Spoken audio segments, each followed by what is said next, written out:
So I have a theory, and I think that the majority of the internet may disagree with me on this. I'm curious what you think. Let's talk about it.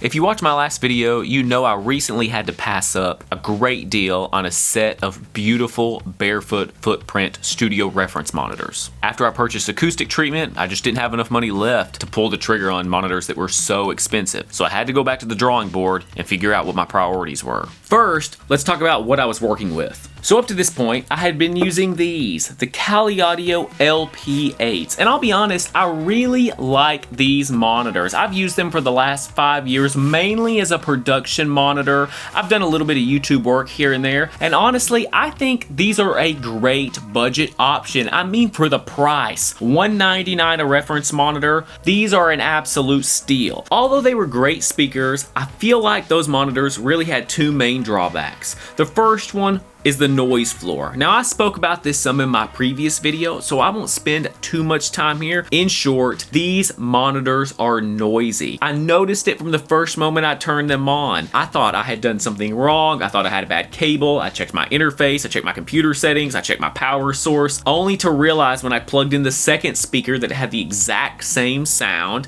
and I was like, oof, these are extremely noisy. Now, I believe Kali Audio has released a version 2 of these where they fix that very problem. So I don't think that's an issue anymore, so I wouldn't worry about it. If you're in the market for that $199 type of speaker, I think the Kali Audio LP8s would be a great option for you. Now, the other issue I had with these speakers was the low end. I felt like I was never quite getting enough. Now, that's not entirely Kali Audio's fault. I was working primarily in an untreated space, and I know that can cause a significant amount of phase and timing issues, room modes, things like that can really hinder your ability to hear low end. Now, I had done the absolute best that I could. I had made sure that my mixing position was in the right spot. I had calibrated my monitors. I had made sure that their positioning in the room was correct.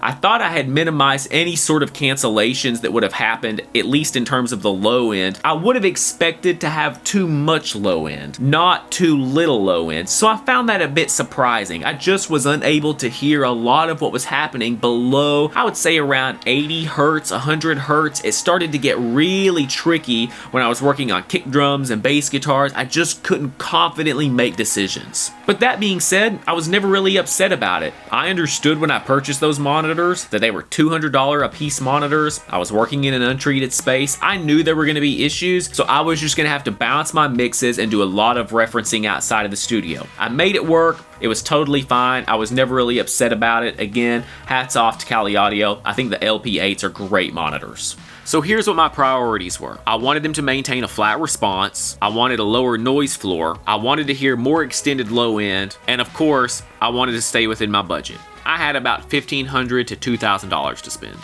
So this is where I began formulating my theory that I'm not so sure everyone is going to agree with me on. So let me go ahead and tell you what it is.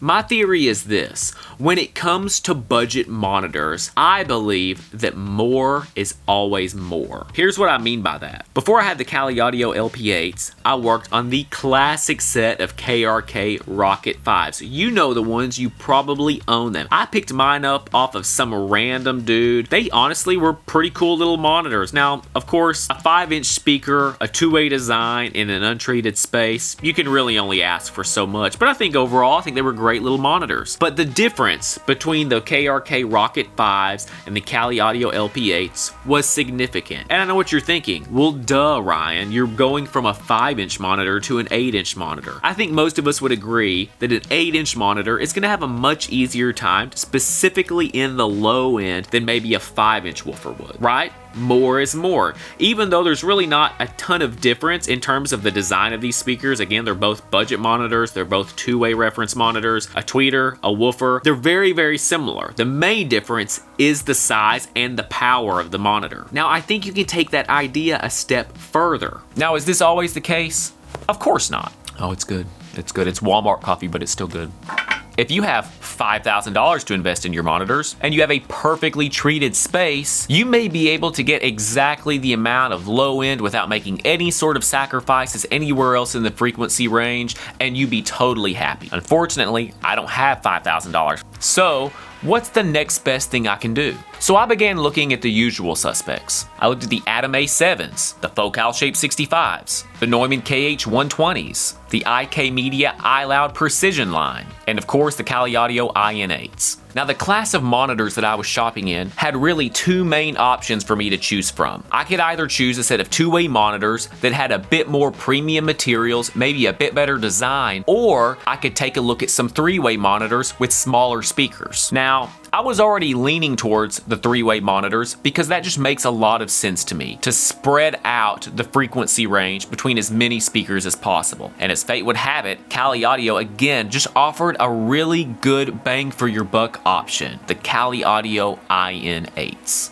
And when I took a much deeper dive into these speakers, it really did seem like these speakers checked all the boxes. They were going to have that same flat response that the LP8s had before. The noise floor was fixed with the version 2 of these monitors. The three-way design was going to allow me to hear the deeper, more extended low end. And the best part about it was these speakers were only $399 a piece. Brand new. Wow, what a value. A three-way monitor with an 8-inch woofer. You're not even having to downsize to the much smaller 5 and 6-inch woofers that you see on some other three-way monitors in this price range. You get a full 8-inch woofer, a 4-inch mid driver, and a 1-inch tweeter for just $399 a speaker. The typical gearhead in me, I start doing the math. I realize that if I'm only gonna spend $800, I still have roughly $600 to $800 more that I could invest in my setup. So was there something I could purchase alongside these reference monitors to make them sound even better? And of course, what came to mind other than the Kali Audio WS12? It's a 12-inch subwoofer specifically designed and tuned to work with the Kali Audio line of reference monitors. Now, I had never really considered a subwoofer before this point because my space wasn't acoustically treated. And let me be extremely clear right here, because although I think that more may be more, you can only add a subwoofer if you have a few other key pieces of gear in place first.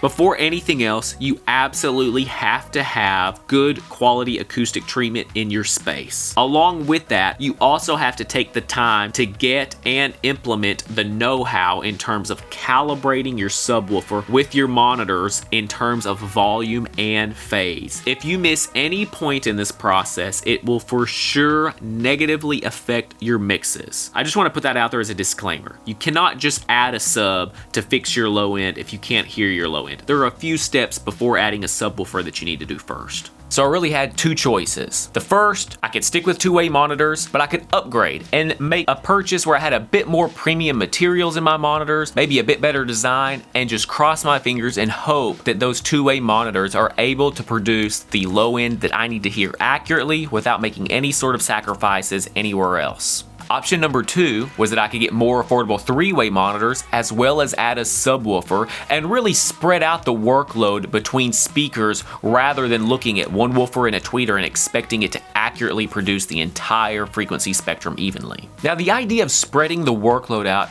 makes a lot of sense to me, especially in terms of budget monitors.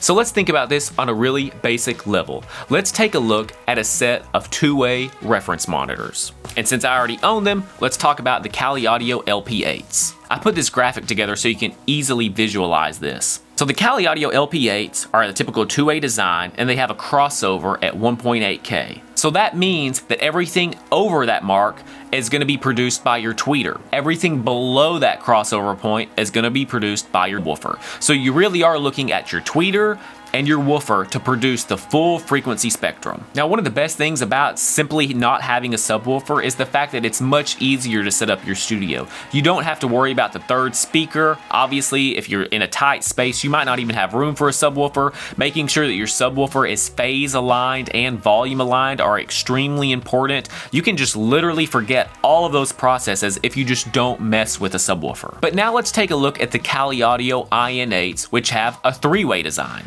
So in this three-way design, you get a tweeter, a mid driver, and the typical woofer. And of course, because they're a three-way design, you have two crossover points. One at 280 Hz and one at 2.8K. Now, according to the user manual and the Kali Audio IN8s, I believe they can produce as low as 45 Hz. So from 45 Hz up to 280 Hz, that is the range that the woofer on the IN8s is responsible for producing. Now at 280 Hz, there's another crossover point, and basically it offloads the next section of the frequency spectrum to your 4-inch mid driver. Now your 4-inch mid driver is only responsible for 280 Hz up to 2.8K. Then there's another crossover point at 2.8K.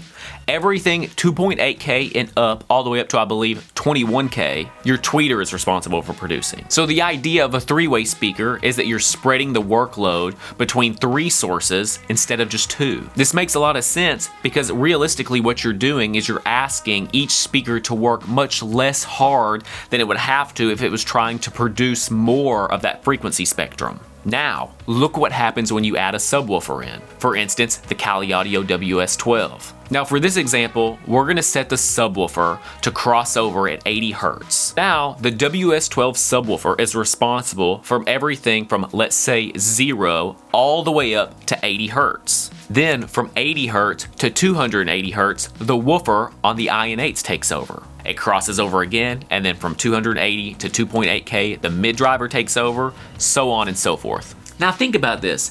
You just saved your woofer so much work because you took all of the hardest frequencies that it was having to produce and you handed them off to a subwoofer to produce, so there is even less work for that woofer to do. Now, assuming that your room is treated and your speakers are calibrated, you're gonna have a much easier time getting your reference monitors and your subwoofer to produce a flat frequency response while you're mixing, because each individual piece of the setup is able to focus on only its job. So of course, after I did all my research, I decided that for me, the Kali Audio IN8s and the WS12 subwoofer was the way to go. So I made my purchase, and I have to say, they sounded absolutely unbelievable. The detail, the clarity, I threw in a couple of my old mixes, and I could immediately hear some of the things that I probably should have focused more on. I even threw on some songs that I have loved and listened to for years, and they just, I didn't realize how much I was missing. I really was missing a lot of what was going on. So I think if you are trying to build a pro sounding setup with a not so pro budget, I think the answer is more is more. If you can afford 3-way budget monitors and a sub instead of purchasing a more premium set of 2-way monitors, I think you should do that. I think technology has advanced enough that that is the better choice as of right now. Now somebody could release a product tomorrow and I could change my mind. I think the Kali Audio IN8s and the WS12 sub are an absolute steal. So if you're in the market, give them a look. I think you would really like them. So what do you think? Am I right? Am I wrong? Should I have went with the Neumanns or should I have went with the Adams? You tell me. Leave a comment below. Let's talk about it. Thanks for watching. I'll catch you on the next one.